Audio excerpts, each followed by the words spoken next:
Good morning, and let's continue our talk today on aging and health, specifically oxygenation. How important that is to have full oxygen to the brain, heart, and lungs, which are highly aerobic organisms. Our bodies have evolved, our lungs have evolved to bring in 8 times more oxygen than we normally take in. What is that all about? We have, in men, the surface area of a doubles tennis court for oxygen transfer. In women, it's the surface area of a single tennis court for oxygen transfer. It takes 2 to 3 seconds for oxygen to make the transfer from the lungs to the blood system, and that the hemoglobin, deoxygenated hemoglobin, hang around the capillaries for 2 to 3 seconds before they lock on. It's an all or nothing attachment type system, on load and offload. So how do we deal with that at the conscious level so that we're fueled to function and perform and bring in knowledge and process it and incorporate it into procedural mechanisms and pathways? Riding a bike, for example. Why does riding a bike look so easy? It is easy. If we had to figure that out bit by bit and micromanage it, as we tend to do, it would probably never happen. So if we look at our stages of breath intake, let's go ahead and get right to those. And there are a lot of details that support the concept of conscious breathing. First of all, we live on a planet that has gravitational pull, and so we succumb to that pull.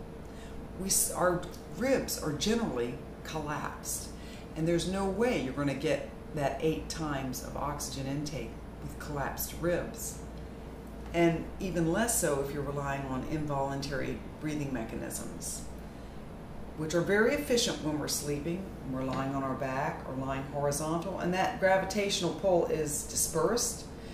And so the muscles that enable respiratory input and output are open to working quite properly. However, conscious musculature, which responds to the environment, which has emotional response and intake. Fear uses different muscles than a sunrise or a response to a person, which is joy. There are different muscles involved as we experience emotions. Anxiety can be held in muscles. Muscles can tighten and stay tightened for years sometimes in conditions like post-traumatic stress disorder, anxiety, depression, any number of things. We have hundreds of muscles that surround the lungs and enable breath intake. So let's go through our 5 stages. It's very important to learn how to tank up and stay oxygenated. The brain is very oxygen greedy. All parts of the brain, we have 100 billion neurons in our brain. Half of those neurons are in a small part of the brain called the cerebellum. I have a little skull here. I'll show you where that cerebellum is. It's in the back of the brain. And it's a very small part of the brain. Let's take it out really quickly.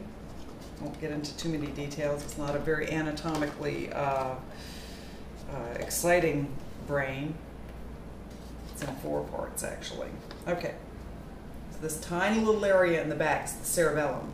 That enables you to learn how to ride a bike, to juggle, to ice skate, to walk, to drive, to all sorts of things. Half of the cells, the neurons in the brain, are in this cerebellum. And the cerebellum is connected to many parts of the brain. This part of the brain needs oxygen. And yet we spend a lot of time in the executive part of the brain, which is this kind of tiny area, new area in the front. So we want to and evolution has brought us to the point where this has grown. This is new. This is the wild, wild west. And so we need to come home to older cortex. We need to fuel this part of the brain as well as stay active This is a great part of the brain, but it's not the only part of the brain. So oxygen pulls fuels all these other parts of the brain. Very important. So let's talk about our stages of breath. So take a breath. Everyone raises their shoulders. That's a fear-based response. That's how we consciously take a breath. We're going to try to heave it up. Ugh, that's a lot of work. Way too much work. Don't want to go there. In an emergency situation, you need that breath. There are mechanisms, very strong, powerful, toxic mechanisms that enable you to escape danger. No danger here. No danger in this day and age. Very little danger. Really, we'll talk about disengaging fear mechanisms in another video. And children do that as well. They raise. Okay, so how do we begin to take good conscious breaths? We have very strong, most animals do, a very strong olfactory system, sense of smell and taste, smell. We need to forage for food. 100 years ago, 200 years ago, we needed to look for our food. Go out there and where's our protein? Where are mushrooms, our protein? Where is the fruit? What's blooming? Plenty of fragrances in nature. We're not surrounded by nature anymore. We're surrounded by plastic. And so the olfactory is not stimulated, and so breath intake is limited. So let's start with olfactory. I like to put a little lotion on my hands and give you a little lotion or a little tiny scented oil or something, and that's a deep, passive breath that includes that 2 to 3 seconds we need to process, what is that smell? What's in that smell? What's in it for me?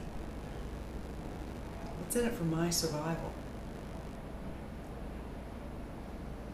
100 years, 200 years ago. Nowadays, everything's provided by your local store, whichever one happens to be on the corner. Walmart, Target, Kmart. A handful of them, not much more. So healthy olfactory breath, I refer to that, I look at this 8 times capacity of breath as in cups. So I would say that's a 3/4 cup breath to me. And then we'll talk about the other stages. So stage 1, 3/4 cup. And then we have back breathing. We used to live on all fours. And so when you put your hands out on all fours, and we'll look at diagrams of this in later videos as we go into more detail, get a tremendous amount of breath. It opens the back to pull the diaphragm down and out, and the lungs are literally pull air into them. Let's try it again from the top. Olfactory, nice. Back breath, dermatomal breath. All right. And then what happened after we were on our fours, we stood up. It's another 2/3 cup of breath. So let's add it up again. We have a little bit of adding to be done at the end of all this, but it adds up nicely. Olfactory, 3/4, dermatomal, about 1.25 cups, stand upright, about 2/3 cup.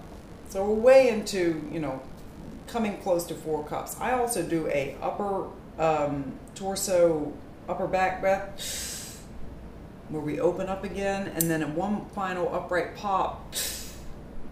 And that's about, to me, there's no more breath I can take in. And I'm tanked.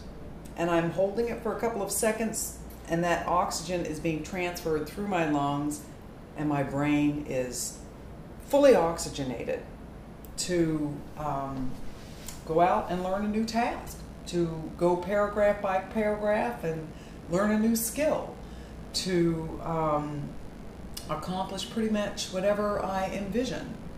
So in my thinking, our frontal executive lobe is not there to micromanage everything, picking, finding this, or worrying. It's not there to worry. It's there to envision what we want.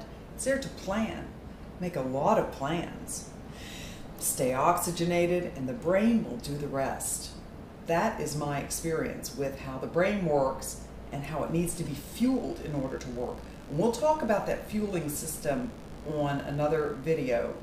But right now, and there's some skeletal issues to be considered when we take these breaths. You want to keep a long neck and a loose neck. Very important. You don't want to hold any tension when you're taking these breaths. You can roll your shoulders. You want to have an expanded musculature, expanded torso, a buoyant torso, and practice these stages of filling your lungs: olfactory, dermatomal, upright. Those three will do you to begin with, and then I do the upper ribs and the final upright. You don't want to push anything that's uncomfortable, but once you get in this upper buoyant raised torso, you want to get what I call loosey-goosey, and get comfortable there, so that you ride the gravity of this planet while you're operating with other gravitational forces that respond to oxygen in your brain and enable complete, full, unhindered genetic expression. And it also fuels the subconscious mind and the procedural mind and the implicit pathways to do the work for you. Those half of the neurons that are back in the back of your head, the back of your brain. Okay, so I hope that helps to get you going this morning. One last little thing we talked about posture a bit. I picked up a little keychain the other day, which is very nice. It is actually the spinal cord. And if you see, we have number of vertebrae, and the spinal cord of the brain goes down quite a ways and carries nerves and receives input from the body. Our brain experiences the world through the body. So the shape of this spinal cord is very interesting. So just as you're taking that olfactory breath, and these first 7 are your neck vertebrae. This one that enables this atlas, enables you to move up and down. It's a very large one. And the axis enables you to move side by side. And then those that support the head, and these important cranial nerves, including the vagus nerve, which is the wandering nerve that goes all down into all of your organs and sends information, sensory information regarding health and maintenance of the internal organs. So there's a little curve in that. So here's the front of your body. This is your back of your neck.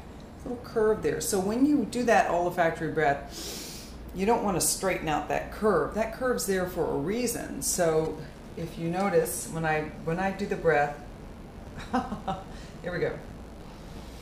I don't want to do it artificially, but it does it naturally. So a breath.